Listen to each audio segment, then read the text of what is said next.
நண்பர்களுக்கு வணக்கம். போன ஒரு வீடியோவில் ஜிகாமா அறுவடை பற்றி கொடுத்துருப்பேன். ஒன்றுமே பண்ணலை, செடி வச்சு விட்டதோட சரி, களைச்செடியோட களைச்செடியாக போயிட்டு, ஆனால் பக்காவாக அறுவடைக்கு ரெடியாக இருந்துச்சு. இயற்கையே எல்லா வேலையும் பார்த்து விளைச்சலை கையில் கொடுத்துட்டுன்னு சொல்லியிருப்பேன். அப்போ கொஞ்சம் பேர் நினச்சிருப்பீங்க, சிவாவுக்கு க்ரீன் ஹேண்டுப்பா, இயற்கை கூடவே வருது, பெருசாக எதுவும் பண்ணாமலே எல்லா செடியும் சூப்பராக வந்துடுதுன்னு நினச்சிருப்பீங்க. ஆனால் நம்ம முயற்சி, போராட்டம் எல்லாமே கலந்தது தாங்க தோட்டம். ஒரு சில அறுவடைலாம் நம்மளை போட்டு புரட்டி எடுத்துரும். கற்றுக்கோடா அப்படின்னு இயற்கை விதைச்சதுலேருந்து அறுவடை வரைக்கும் 3 மாதமாக கூடவே உட்காந்து பாடம் எடுத்துகிட்டு இருக்கோம். இல்லாத பிரச்சனை எல்லாத்தையுமே கொண்டு வரோம். சும்மா உரத்தை போட்டோமா, வளர்ச்சி ஊக்கி தெளித்தோமா, நேரே அறுவடை தாங்கிற மாதிரி இல்லாமல் நாங்கள்லாம் பிரச்சனை கூடவே பாய போட்டு தூங்குறோங்கிற அளவுக்கு நம்மளை பழக்கி விட்டுறோம். அப்படி ஒரு அறுவடையை தான் இந்த வீடியோவில் பார்க்க போகிறோம். பூசணி இது வரைக்கும் மாடி தோட்டத்துலேயோ வீட்டு தோட்டத்துலேயோ நான் அறுவடை பண்ணாத ஒரு காய்கறி. கனவு தோட்டத்தில் ஆரம்பிக்கும் போதெல்லாம் பொதுவாக சீசன் தப்பி ஆரம்பித்து செடி சரியாக வராமல் போயிடும். எனக்கு கேரட், பீட்ரூட் மாதிரி இனிப்பான காய்கறிகளெல்லாம் சுத்தமாக பிடிக்காது. வீட்டில் பொரியல் பண்ணி வச்சுக்கிட்டு சாப்பிட்டே ஆகணும்னு அடம் பிடிச்சிட்டு இருப்பாங்க. நான் இதெல்லாம் ஒரு காய்கறியா, ஜூஸ் போட்டு கொடுங்க குடிச்சிக்கிறேன், பொரியல்லாம் பண்ணாதீங்க அப்படின்னு சொல்லிட்டு இருப்பேன். ஆனால் இனிப்பாக இருந்தாலும் பூசணிக்காய் கூட்டு வச்சா ரொம்ப பிடிக்கும். அந்த இனிப்புக்கும் காரத்துக்கும் என்னமோ ரொம்ப பிடிக்கும். கேரட்லாம் வேணாங்கிறீங்க, மிட்டாய் மாதிரி இனிக்கிற பூசணி மட்டும் எப்படி சாப்பிட்றீங்களோ அப்படின்னு கிண்டல் அடிச்சிட்டு இருப்பாங்க. அப்படி எனக்கு பிடிச்ச காய்கறிகளில் பூசணியும் ஒன்று. போன 2023 பொங்கல் அப்போ பொங்கல் அறுவடை வீடியோவில் இந்த 2 பூசணியும் இருக்கும். அதில் பெரிய பூசணி பக்கத்து வீட்டிலேருந்து கொடுத்துருந்தாங்க. இந்த பூசணி அவங்க ஓட்டு மேலே அருமையாக காய்ச்சி கிடந்தது. பார்க்குறதுக்கு ஃபுட்பால் மாதிரி நல்லா உருண்டையாக இருந்துச்சு. அவங்கக்கிட்ட அறுவடை பண்ணால் விதை கொடுங்கன்னு தான் கேட்டேன். டக்குன்னு பூசணியை மொத்தமாக அறுவடை பண்ணி அப்படியே வச்சுக்கோங்கன்னு கொடுத்துட்டாங்க. கூடவே பக்கத்து வீட்டில் வளர்த்த பூசணி ஒன்று நம்ம தோட்டத்துக்குள்ளே வந்து காய்ச்சி கிடந்துச்சு. அவங்களும் நீங்களே பறிச்சுக்கோங்கன்னு சொல்லிட்டாங்க. அதையும் அறுவடை பண்ணியிருந்தேன். இந்த 2 பூசணி தான் அந்த பொங்கல் அறுவடையில் இருக்கும். அதிலிருந்து விதை எடுத்து 2023 ஆடிப்பட்டத்தில் நாற்றுக்களை ரெடி பண்ணியிருந்தேன். 2024 பொங்கலுக்கு எப்படியாவது சிறப்பாக பூசணி அறுவடை பண்ணணும். அதே மாதிரி நல்ல ஃபுட்பால் சைஸில் ஒரு பூசணி அறுவடை பண்ணி அவங்களுக்கே ஒரு நன்றியை சொல்லி திருப்பி கொடுக்கணுங்கிறது தான் திட்டம். பூசணி கொஞ்சம் காட்டுத்தனமாக படருங்கிறதுனால கல்கால் பந்தலில் ஊடு பயிர் மாதிரி பந்தலுக்கு கீழே வச்சு விட்டேன். பூசணியை ஓரளவுக்கு சரியான பட்டத்தில் ஆரம்பித்ததுனால கொஞ்சம் உருண்டு புரண்டாவது பொங்கலுக்கு ஒரு அறுவடை எடுத்துடலான்னு ஒரு நம்பிக்கை இருந்துச்சு. நாற்று வச்சு கொஞ்சம் வளர்ந்ததுமே சோதனைகள் வர ஆரம்பிச்சுது. முதல்ல சிவப்பு வண்டுகள் பிரச்சனை. தோட்டத்தில் எவ்வளோ பிரச்சனைகள் வரும், மொசைக் வைரஸ், சிற்றிலை நோய், இலை சுருட்டல்னு செடி வளர்க்குறது எவ்வளோ சவாலான விஷயம்னு களத்தில் இறங்கி பார்த்தா தான் தெரியும். ஆனால் இதெல்லாம் கூட செடி சமாளித்து ஓரளவுக்கு தேறி வந்துடும். ஆனால் இந்த சிவப்பு வண்டுகள் தான் பெரிய தொல்லை. பாகல், பொடலை, சொரக்கான்னு ஒரு கொடியை கூட விட்டு வைக்காது. வேப்பெண்ணெய் அது இதுன்னு தெளித்தாலும் தம்பி தூரமாக போய் விளையாடுங்கன்னு கண்டுக்கவே செய்யாது. இலையெல்லாம் தின்னு சேதம் பண்ணால் கூட பிரச்சனை இல்லை. ஆனால் இதோட பெரிய பிரச்சனை, இது ஒரு வித வைரஸ் நோயை பரப்பி விட்டுரும். கொடியோட இலையெல்லாம் நோய் தாக்கி வெளிரி போயிடும். அப்புறம் கொடி நார்மலாகவே வராது, வளர்ச்சி குன்றி போயிடும். இதுதான் என்னோட தோட்டத்தில் கொடி காய்கறிகளுக்கு இருக்கிற மிகப்பெரிய பிரச்சனை. பூசணி வச்சதுமே சிவப்பு வண்டுகள் எல்லாம் வந்து டேமேஜ் பண்ண ஆரம்பிச்சது. கொடி ஆரம்பத்தில் பச்சை காட்டி வராமல் அப்படியே இலைகளெல்லாம் வெளிரி போக ஆரம்பிச்சது. ஆரம்பமே சோதனையா, நம்ம பூசணி அறுவடை பண்ண மாதிரி தான் அப்படின்னு இருந்த ஆர்வம்லாம் ஆரம்பத்திலே போயிட்டு, அப்புறம் மழை ஆரம்பித்ததும் செடி தன்னைத்தானே சரி செய்ய ஆரம்பிச்சுது. நிறைய நேரங்களில் ஒரு சில மழை தொடர்ந்து இருந்தாலே போதும், என்ன பிரச்சனைனாலும் அது வைரஸ் நோய் தாக்குதலாக இருந்தாலும் செடி சமாளித்து வர ஆரம்பிச்சிடும். அப்படி ஒரு மாற்றத்தை பூசணியில் பார்க்க முடிஞ்சுது. சரி, பொங்கலுக்கு பூசணி அறுவடை பண்ணுறோம்னு நினைக்கிறதுக்குள்ளேயே அடுத்த பிரச்சனை ஆரம்பிச்சுது. பொதுவாக கொடி காய்கறிகளில் சவாலாக அமைகிற ஒரு விஷயம், பிஞ்சு மொட்டுகள் பெருசாக வைக்காமல் போகிறது தான். ஒரே மேல் ஃப்ளவராக வச்சுட்டு இருக்கும், பிஞ்சே பிடிக்காது. ஆனால் நம்ம பூசணி கண்ணாப்பின்னான்னு பிஞ்சு மொட்டு வச்சுது. சரி, எப்படியும் காய் பிடிச்சிரும், நேரே அறுவடை தான் அப்படின்னு நினைக்கிறதுக்குள்ளே அடுத்த பிரச்சனை ஆரம்பிச்சது. பழகி குளவியெல்லாம் ஒரு பிஞ்சை கூட விடாமல் ஓட்டையை போட்டு முட்டையை போட்டு சோழி முடிச்சிட்டு இருந்தது. அடே ஒன்னையாட்டு விடுங்கடா, ஆசைக்கு பொங்கலுக்கு அறுவடைன்னு ஒன்று எடுத்துக்கிறேன்னா ஒன்று விடாமல் காலி பண்ணிட்டு இருந்தது. பந்தலில் சிட்டு சொர கொத்து கொத்தாக காய்ச்சி கிடந்தது. அதனால் பழகி எல்லாம் படம் எடுத்து வந்துட்டுன்னு நினைக்கிறேன். நிறைய கருவாட்டு பொரியெல்லாம் பந்தலில் கட்டி தொங்க விட்டுருந்தேன். ஆனால் கூட்டம் கூட்டமாக வந்துட்டோம் என்னவோ, ஒரு பிஞ்சை கூட விட்டு வைக்கலை. தரையோட கிடந்த கொடிங்கிறதுனால பந்தலில் கட்டியிருந்த கருவாட்டு பொறி பெருசாக யூஸ் ஆகலை என்னவோ. இலைக்கு இலை பிஞ்சு மட்டும் வச்சோம், ஒன்று கூட காயாக மாறலை. நான் வேப்பனெல்லாம் தெளித்து பார்த்தேன், ஒன்றும் இலைக்கு ஆகலை. கொடுமை என்னென்னா, மொட்டு பூக்குறதுக்குள்ளேயே பிஞ்சில் ஓட்டையை போட்டு காலி பண்ணிடுங்க. சிவப்பு வண்டு தாக்குதலை சமாளித்து அழகாக மொட்டு வைக்குதுன்னு பார்த்தா ஒன்று கூட தேராது போலே அப்படின்னு கடுப்பாயிட்டு, அப்புறம் பழகிலாம் என்னடா இலைக்கு ஒரு மொட்டு வைக்குது இந்த செடி அப்படின்னு டயர்டாயிட்டு போல. பழகி தொல்லை மெதுவாக குறைஞ்சி செடி பிஞ்சு பிடிக்க ஆரம்பிச்சது. செடி சரியாக குளிர்காலம் ஆரம்பிக்கும்போது பூக்க ஆரம்பிச்சிருந்தது.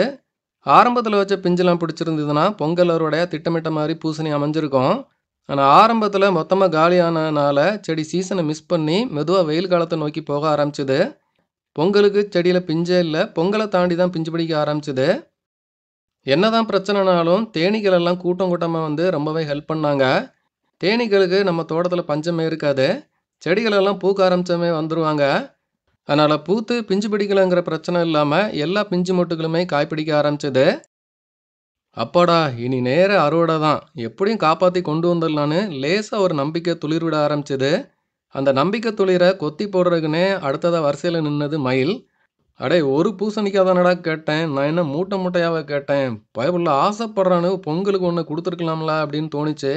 சரி பொங்கல் தான் மிஸ்ஸு, லேட்டாக பிஞ்சு பிடிச்சாலும் லேட்டஸ்ட்டாக அறுவடை அள்ளுவோம்லன்னு நினச்சா அப்படியே நீ அறுவடை பண்ணிட்டாலுங்கிற மாதிரி மயில் வந்து பிடிச்ச பிஞ்செல்லாம் கொத்தி காலி பண்ண ஆரம்பிச்சது.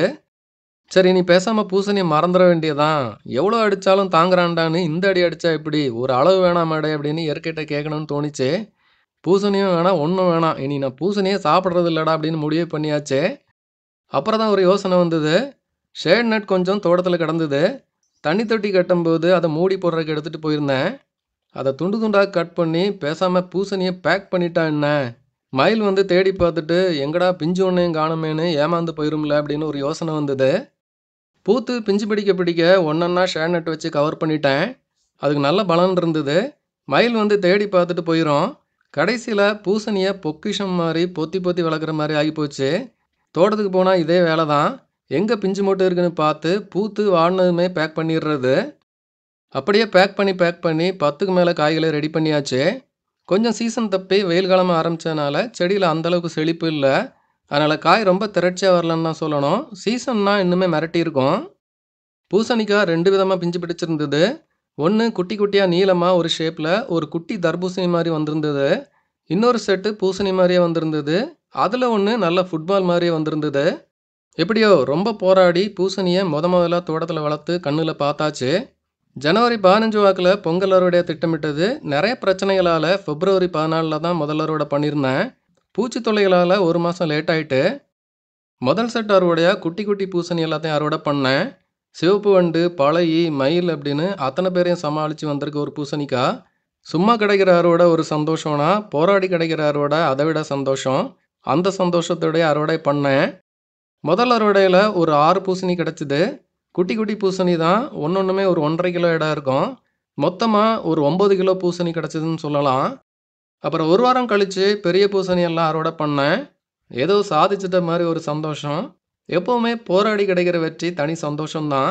கஷ்டப்பட்டு கிடைக்கிற எதுவுமே பொக்கிஷம் தான். அப்படி பொக்கிஷமாக கிடைச்ச ஒரு அறுவடை தான் இந்த பூசணி.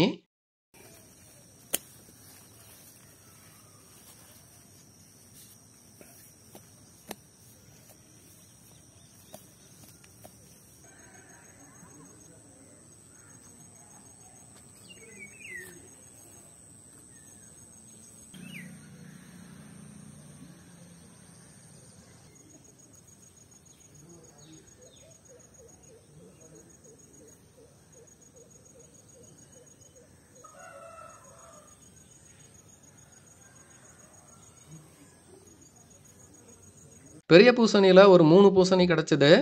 சின்னதில் ஒரு 6ன்னு மொத்தமாக 9 பூசணி ஒரு வாரத்தில் அறுவடை பண்ணியாச்சு. பெருசு எல்லாமே ஒரு 3-3.5 கிலோ இடம் இருந்துச்சு. மொத்தமாக கிட்டத்தட்ட ஒரு 20 கிலோ பூசணி அறுவடை பண்ணியாச்சு. எங்கள் ஒரு குடும்பத்துக்கு ஒரு பூசணியே போதும். இதெல்லாம் வழக்கம் போல் சொந்தங்களுக்கும் பக்கத்து வீட்டுக்காரங்களுக்கும் பகிர்ந்து கொடுத்தாச்சு. முக்கியமாக இந்த ஃபுட்பால் மாதிரி வந்த பூசணியை பக்கத்து வீட்டில் கொடுத்துட்டேன். போன வருஷம் கேட்டதுமே பறித்து அப்படி முழுசாக கொடுத்தாங்க. அதிலிருந்து கொண்டு வந்த கொடின்னு அறுவடை பண்ணதுமே அவங்களுக்கு கொடுத்துட்டேன். யாராவது விதையோ பழமோ கொடுத்தா அதிலிருந்து நம்ம அறுவடை எடுத்து திருப்பி கொடுக்கும்போது ஒரு கூடுதல் சந்தோஷம். எல்லா பிரச்சனையும் முடிஞ்சு அறுவடை பண்ணும்போது இன்னொரு பிரச்சனை ஆரம்பிச்சுது. அதுதான் எலி பிரச்சனை. பெருச்சாலியோ என்னவோ தோட்டம் முழுக்க அங்கங்கே தோண்ட ஆரம்பிச்சுது. குவியல் குவியலாக எங்கே பார்த்தாலும் மண்ணு தான். கடைசி நிமிஷத்தில் அறுவடை பண்ணும்போது பூசணியும் கடிச்சு கொதறிடக்கூடாது, கை கேட்டினது வாய் கேட்டாமல் பண்ணிடும் போலே அப்படின்னு ஒரு பயம் இருந்தது. நல்ல வேளை எலி பூசணியும் ஒன்றும் பண்ணலை. இன்னும் ஒரு சில பிஞ்சுகள் கொடியில் கிடக்குது. இதில் ஒரு 3 பிஞ்சு உருப்படியாக இருக்குது. இதையும் அறுவடை பண்ணிட்டா மொத்தம் 12 பூசணி அறுவடை பண்ணியிருக்கேன்னு சொல்லலாம். மொத்தமாக ஒரு 25 கிலோ அறுவடை பண்ணியிருக்கேன்னு சொல்லிடலாம். பூசணிலாம் ஒன்றே 6 கிலோ 8 கிலோ சைஸில் வரும்னாலும் இவ்வளோ அடி வாங்கி செடி டயர்டாகி எல்லாத்தையுமே சமாளித்து சீசனும் தப்பி வெயில் காலத்தில் இப்படி ஒரு அறுவடைனா நல்ல அறுவடைன்னு தான் சொல்லணும். இதுதாங்க தோட்டத்தில் முதல் பூசணி அறுவடை. ஒரு செடியை ஆரம்பித்து அறுவடை வரைக்கும் கொண்டு வர எவ்வளோ போராட வேண்டியிருக்குன்னு இதை பார்த்தா தெரிஞ்சிருக்கும். தோட்டத்தை பொறுத்த வரைக்கும் காலம் முழுக்க கற்றுக்கிட்டே தான் இருப்போம். இந்த அறுவடையில் ஷேட் நெட் வச்சு கவர் பண்ணி கொண்டு வந்தது ஒரு பூசணியை கூட மயில் சேதம் பண்ணாமல் கொண்டு வர உதவிச்சு. ஒரு விஷயமாவது கற்றுக்கிட்டோன்னா அதுவே போதும். இயற்கை நம்மளை கொஞ்சம் உருட்டி எடுத்தாலும் கடைசியில் கை கொடுத்துரும். இந்த பூசணி அறுவடை ஒரு உதாரணம்.